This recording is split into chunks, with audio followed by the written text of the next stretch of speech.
आज ही Doubtnut app download करें। Doubtnut पर होगा अब आपके सभी मैथ्स, केमिस्ट्री, फिजिक्स और बायोलॉजी डाउट्स का सफाया। बस अपने क्वेश्चन की फोटो खींचो, उसे क्रॉप करो और तुरंत वीडियो सोल्यूशन पाओ। Download now. इस क्वेश्चन में हमें दिया गया है कि square loop in figure has side of 20 centimetre और 5 टर्न से इसके पास और करंट है इसमें 2 ampere. Normal to the loop is 37 degree to the uniform field 0.5 जेकब टेस्ला। मतलब कि वाई डायरेक्शन के साथ में ये 37 डिग्री का एंगल बनाता है इसका नॉर्मल। ठीक है, इस जो शेप दे रखी है इसका नॉर्मल, यानी कि इसका एरिया वेक्टर जो है वो वाई डायरेक्शन के साथ में 37 डिग्री पे है। ठीक है, तो मैग्नेटिक मोमेंट फाइंड कर दो, work needed to rotate the loop find कर दो, its position, minimum energy to the given orientation. मतलब कि क्या है कि basically work needed to rotate the loop क्या होगा, इसकी चेंज इन पोटेंशियल एनर्जी, क्योंकि और कोई एक्सटर्नल फोर्स नहीं है। इसकी पोटेंशियल एनर्जी जो होगी उसको आप जितना चेंज करोगे वही वर्क डन होगा। ठीक है, तो चलिए पहले स्टार्ट करते हैं अपन मैग्नेटिक मोमेंट फाइंड करना। तो m जो होगा वो क्या होगा, आई ए होगा। ठीक है, अब देखो इसमें करंट जा रही है, ये साइड व्यू दिखाया गया आपको। ठीक है, अब देखो ऐसा दिया गया है कि इसका जो परपेंडिकुलर है यानी कि एरिया वेक्टर है वो इस डायरेक्शन में होगा और वो y के साथ में क्या है 37 डिग्री का एंगल बना रहा है। ठीक है, ये करेक्ट बात है बिल्कुल, यानी कि m की डायरेक्शन होगी वो y और z में होगी। ठीक है, कहीं स्पेस में y और z प्लेन में होगी। ठीक है, तो लिखते हैं m जो होगा वो होगा i इंटू ए। आई कितना गिवन है हमें, सॉरी n भी आएगा क्योंकि 5 नंबर ऑफ टर्न्स दे रखे हैं, n i a आ जाएगा। ठीक है, तो n है 5, i है आपके पास में 2 एम्पियर, आई अपने पास आ गया 2। ठीक है, और एरिया लिखना है। ठीक है, अब देखो जो साइड है इसकी वो है 20 सेंटीमीटर, ये जो लूप दिखा रहा हुआ है इसकी साइड है 20 सेंटीमीटर। अब देखो जो अपना नॉर्मल वेक्टर आ रहा है, ठीक है, यानी कि एरिया वेक्टर है वो कहाँ होगा, ये अगर एक्स एक्सिस है, ठीक है, तो ये इधर अंदर माइनस एक्स एक्सिस होगी, तो ये माइनस एक्स एक्सिस में आ रहा होगा। ठीक है, क्योंकि ये अपना रखा हुआ है देखो इस तरह से।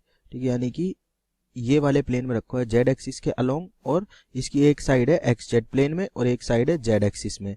ठीक है, तो इसका जो क्रॉस प्रोडक्ट आएगा, एरिया वेक्टर आएगा, वो आएगा माइनस एक्स डायरेक्शन में, माइनस एक्स डायरेक्शन में आ रहा होगा कहीं पे। ठीक है, परपेंडिकुलर आ रहा होगा जेड वाई प्लेन के, यानी कि माइनस एक्स डायरेक्शन में आ रहा है। ठीक है, अब माइनस एक्स डायरेक्शन में आ रहा है तो कितना आ रहा है देखो देखते हैं उसको, वो आएगा, ये देखो ये हो जाएगा आपका साइन 37, ये हो जाएगा कॉस 37, लेकिन ये होगा आपका किस में, एक्स वाई प्लेन में। मतलब कि एक्स ये इस तरह से है कि ये जो पूरा वेक्टर है ये अंदर की तरफ है। ठीक है, तो ये इधर हो जाएगा आपका, मतलब कि यहाँ पे एक्स में हो जाएगा, माइनस एक्स में हो जाएगा साइन 37 और वाई में हो जाएगा कॉस 37। ठीक है, तो मैं लिखूंगा एरिया वेक्टर जो होगा वो आ जाएगा माइनस साइन 37 आई कैप, ठीक है, प्लस कॉस 37 जे कैप। ठीक है, और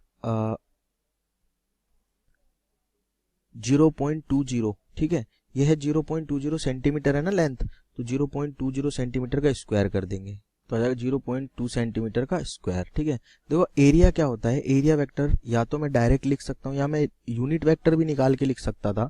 ठीक है, लेकिन एरिया जो होगा वो इस डायरेक्शन में होगा, ये बात तो पता है। ठीक है, वो होगा कितना, उसके कोऑर्डिनेट क्या होंगे, वो इधर होगा माइनस और इधर होगा प्लस। ठीक है, क्योंकि हम अंदर की तरफ मान रहे हैं माइनस डायरेक्शन। ठीक है, थोड़ा ज्योमेट्री का खेल है यहाँ पे, थोड़ा सा विजुअलाइजेशन करना पड़ेगा। यहाँ माइनस हो गया, ठीक है, माइनस साइन 37 हो गया, और ये वाई डायरेक्शन में कॉस 37 हो गया। ठीक है, यानी कि एरिया जो आ रहा है उसका कॉस कंपोनेंट आएगा माइनस एक्स में, और सॉरी साइन कंपोनेंट आएगा माइनस एक्स में और कॉस कंपोनेंट आएगा वाई एक्सिस में।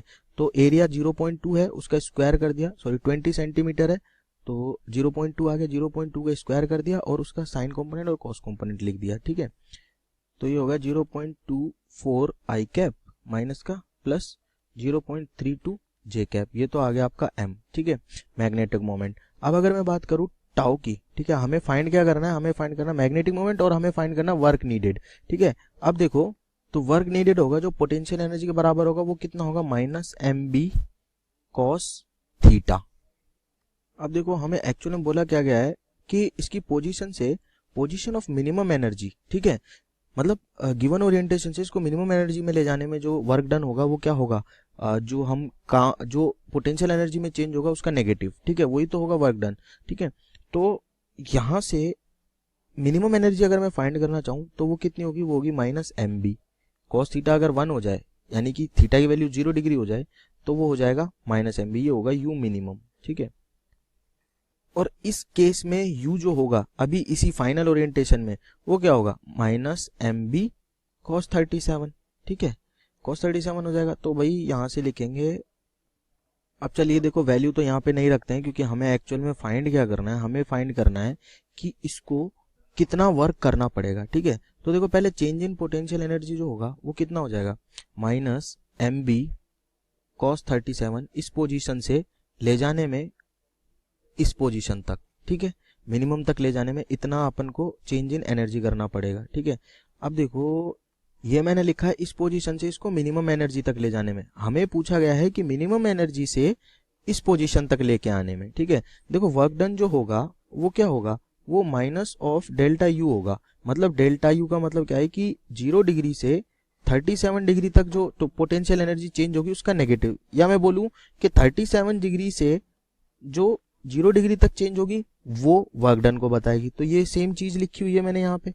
ठीक है, तो ये कितना हो जाएगा, यहाँ से ये हो जाएगा आपके पास में एम बी बाहर आ जाएगा और 1 माइनस कॉस 37 आ जाएगा। ठीक है, यानी कि 4/5 यानी कि 0.8 आ जाएगा आपके पास में। ठीक है, तो m की वैल्यू 0.4 है और ये m क्या है, मैग्नीट्यूड ऑफ डाइपोल मोमेंट या मैग्नेटिक मोमेंट है। b की वैल्यू 0.5 है और ये 0.2 है, तो आ जाएगा 0.04 जूल। इतना काम करना पड़ेगा इसको अपनी मिनिमम की स्टेट से यहां तक लाने में। ठीक है, और अगर मुझे पूछा जाए कि कंजर्वेटिव फोर्स कितना वर्क करेंगे तो उसका नेगेटिव हो जाएगा। ठीक है, तो कोई भी कंजर्वेटिव फोर्स है, ठीक है, work done by conservative force जो होता है, ठीक है, वो क्या होता है, चेंज इन पोटेंशियल एनर्जी। ठीक है, यानी कि फाइनल माइनस इनिशियल होती है। ठीक है, लेकिन अगर मैं एक्सटर्नल वर्क डन बात करूं, ठीक है, work done by external force होता है वो होता है फाइनल इनिशियल माइनस फाइनल। ठीक है, और अगर वर्क डन बाय कंजर्वेटिव की बात करूं तो होता है फाइनल माइनस इनिशियल। ठीक है, तो यही लॉजिक्स को यूज करके मैंने यहाँ पे इक्वेशन ड्राइव की है। क्लास 6 से 12 से लेके नीट, IIT, जेई मेंस और एडवांस के लेवल तक 10 मिलियन से ज्यादा स्टूडेंट्स का भरोसा। आज ही डाउनलोड करें डाउटनेट ऐप या व्हाट्सएप कीजिए अपने डाउट्स 8400 400 400 पर।